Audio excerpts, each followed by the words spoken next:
Let's get into objects and attacking objects in the Marvel Multiverse role-playing game. Let's get into it.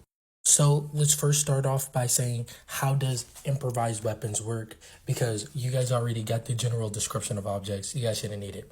So objects follows these basic sizes, and it has these damage and throwing ranges and potential targets. The only reason you should theoretically want to pick up an object is for this, the potential target. Because the damage multiplier does not stack. The attack modifier does. It will add on. You will have a +2 to hit or +3 extra to hit. At least that's how I run it. But the damage multiplier does not stack with other factors. So if you have Mighty 1, Mighty 2, Mighty 3. Now, in usual sense, you would only be able to pick up an object your size or smaller. So if you're average, that's what you get.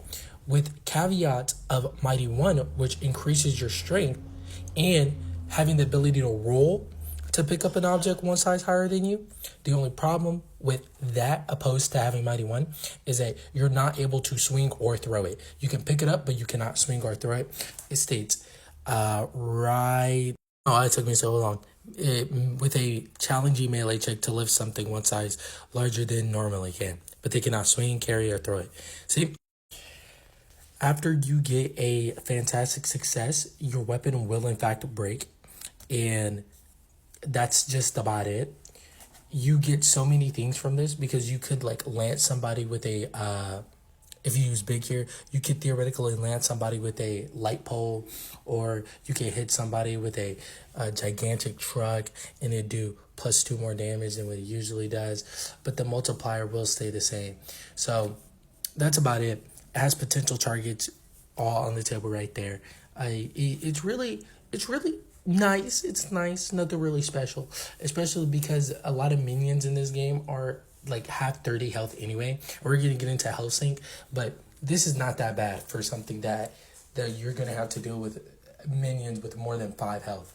Now, attacking objects. Sometimes a character wants to attack a thing rather than a person. Range attacks against an unmoving object are 10, modified by the attacker's relative size to the attack. E. Close attacks against an unmoving object automatically succeeds, but they require roll anyhow to determine damage. Right? So once you roll, especially if you try to roll to get an object out a enemy's hand, you will roll against their agility defense, modified by the object size. And then it goes, if the attack succeeds, the character holding the object must make an agility check to hold on to it, using the number of damage done as a target number. If the object is a vehicle under the control of a character, the target number is the operator's agility defense, modified by the target size. If the attack succeeds, the character operating the vehicle must make an agility check to maintain control, using the amount of damage done as a target number.